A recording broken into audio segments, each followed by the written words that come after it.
Yes, ikaze nanone nshuti z'akadasohoka, mwaramutse neza, igitondo cyiza. Ni urupapuro rw'amakuru n'ubundi rutuzanye aho tuba tubazaniye updates mu bice bigiye bitandukanye, cyane cyane kuri kotse irimo kuberamo imirwano. Ni imirwano ikomeye iri kubera Minembwe ndetse n'aho bita Katoyi, aho ni Masisi. Ni mu gihe kandi za Runingu naho imirwano ikomeje kuba. Hari agace kongeye kubukamo imirwano bita Mikenke. Ntabwo byari bisanzwe rero, ibyo byose uraje ubimenye ku murongo wa telefone turi bwakire Umuroko Informa atubwira uko byifashe muri utu duce tukomeje kubamo imirwano.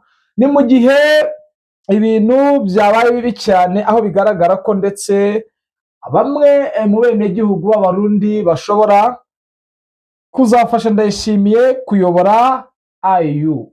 Ibi byose ni mu nyemerere tuze tubishyire mu magambo arambuye, tumenye akantu ku kandi, tumenye uko situation ihagaze ku mirongo y'imbere y'urugamba, tumenye uko byifashe kuri ano masaha n'ubundi, nk'uko update zacu ziba zigomba kutugeraho n'ubundi. Ni amakuru mashya uko urugamba ruhagaze muri ibi bice n'ubundi byo mu Minembwe. Reka nkwifurize amahoro y'Imana, wowe wahisemo rero kubana natwe. Ikindi kandi nawe mushya, nta kindi usabwa ni ugukora kuri subscribe, like, nyamuna muduhe like tubonere commandation kugira ngo natwe twaguke, bityo natwe tugire aho tuva, tugire aho tugera, kugira ngo n'ubundi ibintu bikomeze bigende neza, namwe mubonere amakuru ku gihe. Ntabatindiye rero, reka wenda turebe ibi by'Abarundi, ubundi tujye twakira Umuroko wacu Informa, n'ubundi tugaruke tuza kureba uko situation imeze. Ni perezida w'u Burundi Evariste Ndayishimiye ufite itsinda ry'Abarundi bashobora kuzamufasha kuyobora umuryango wa Afurika yunze ubumwe kugira ngo agere ku ntego yihaye mu nzego zirimo ubukungu ndetse n'umutekano. Ndayishimiye yatangiye kuyobora IU tariki ya 14 Gashyantare 2026 asimbuye perezida wa Angola Joao Lourenço. Ni inshingano azamaraho umwaka, asimburwe na perezida wa Ghana hashingiwe ku mahame agenga uyu muryango. Nk'uko Jeune Afrique yabitangaje, Minisitiri w'Ububanyi n'Amahanga Dr Bizimana Edouard ari ku ruhembe rw'abashobora kuzafasha Ndayishimiye gushyira mu bikorwa imigambi ye muri uyu muryango. Dr Bizimana yari asanzwe ari umudiplomate mu gihe cy'ubutegetsi bwa Pierre Nkurunziza. Muri Kanama 2022 Ndayishimiye yamugize umujyanama we wihariye mu kanama. 2025 amugira minisitiri, amusimbuje Albert Shingiro wari muri iyi nshingano kuva muri Kamena 2020. Ndayishimiye na Bizimana bamaze hafi imyaka 30 baziranye nk'abakomoka mu ntara imwe hano mu ntara ya Gitega, kandi bombi bize muri kaminuza y'u Burundi. Ibyo biri mu mpamvu zikomeye zatumye uyu mudiplomate azamurwa mu ntera.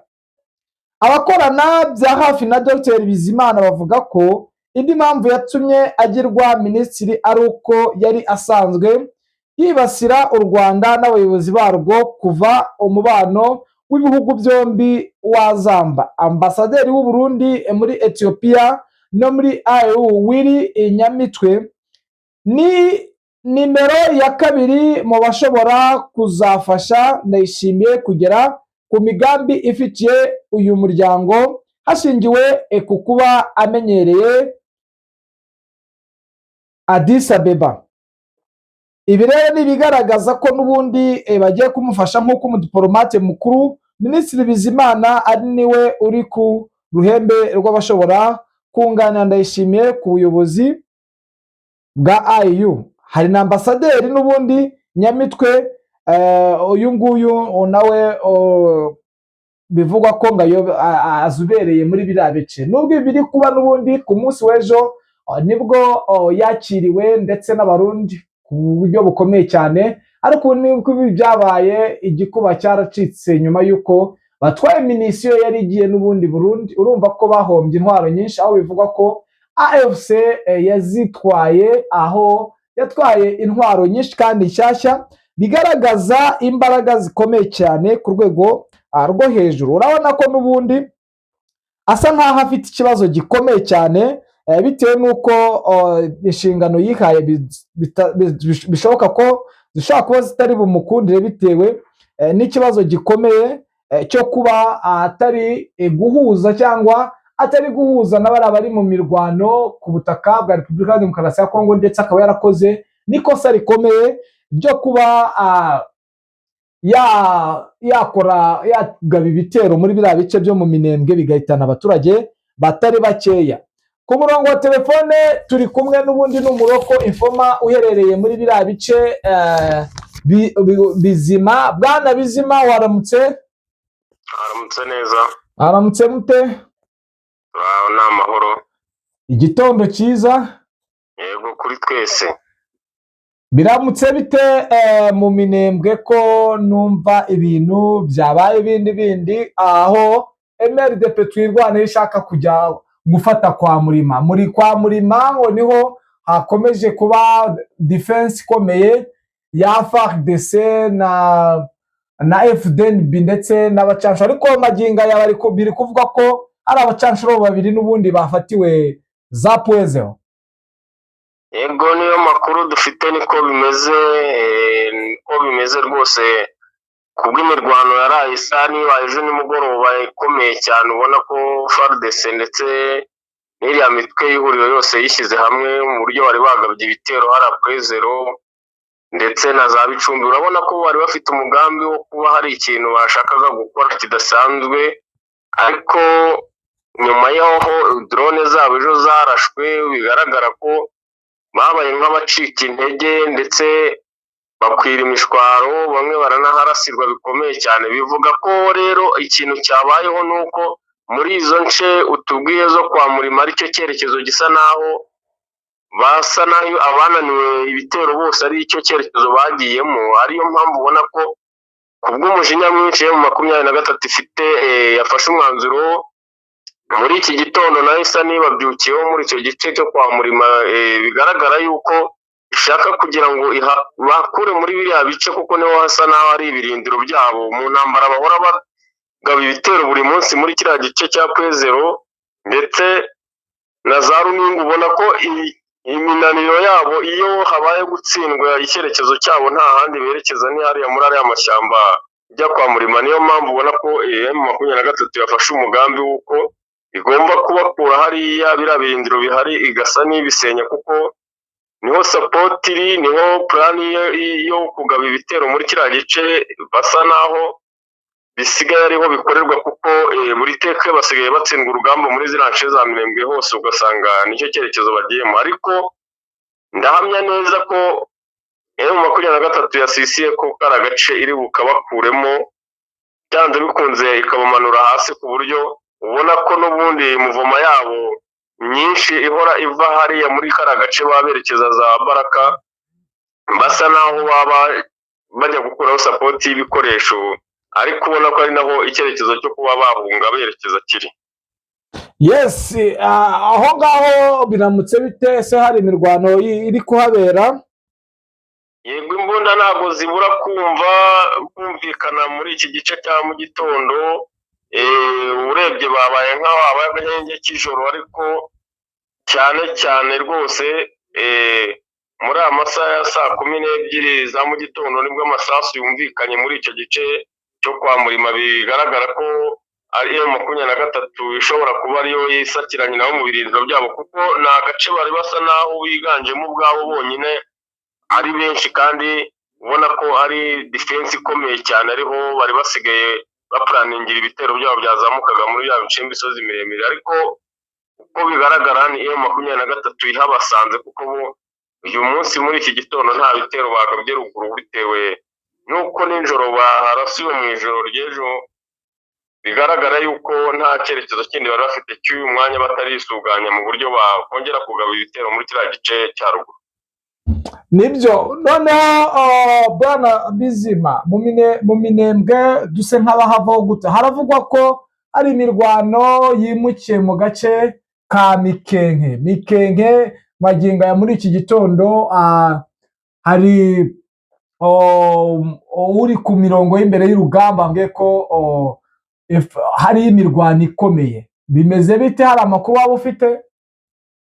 Yego, iyi mirwano naho muri ako gace iriyo, ndetse na hasi hariya mu kibaya cya Rusizi bigaragara ko iri joro naho bagerageje gusa naho hazayo drone y'ubutasi ku bw'ukikango cya ambushi zikorwa nayo 23 cyane cyane muri kiriya gice, kandi ubona ko ibitero byahariya byiganjemo cyane abarundi cyane cyane, ariko iyo drone yabashije gusa naho ihacaracara ijoro ryose, isa naho iri kubategurira ibitero bari buze bagabye, ariko bakikanga ambushi za M23. Iyo drone yaje kuraswa, basa naho bagize ikikango cy'uko nta mutekano bizeye w'inzira zabo, ariko gahenge kasa n'akabonetse ko gutinya kugaba ibitero muri kiriya gice, ariko ubona ko basisiye cyane barundi hariya, bashaka ko hari ikintu bahindura hariya, ariko M23 baharyamye ari benshi ku buryo bushoboka, kuko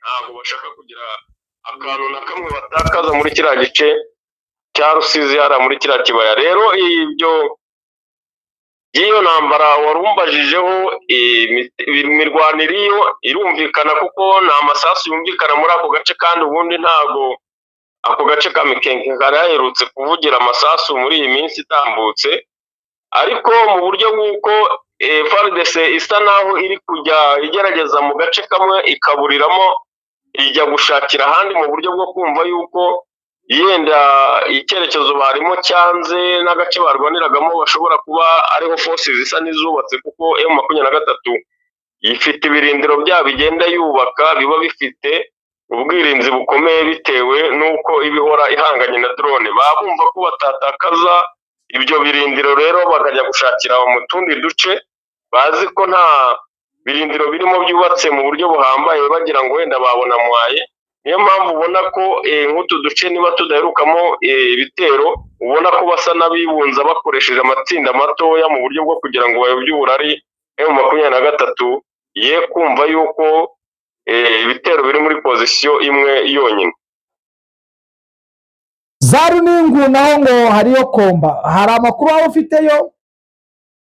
Runingu amakuru yaho ni amakuru nayo y'imirwano, ariko ku muntu uhegereye neza wampaga amakuru mu buryo bufatika ntabwo byabashije gukunda bitewe n'ikirere cyaho kitari kimeze neza, ariko mu gice turimo twebwe n'ubundi amasasu tuba tuyumva, ariko ndatoza amakuru yaho ntaramenya neza, ndaza gusobanura mu gihe kiri buze uko bimeze neza, maze kuyahabwa neza n'umuvoma wanjye nawe uhari kandi uyampera neza ku gihe ubisobanukiwe mu bitewe n'uko ahegereye.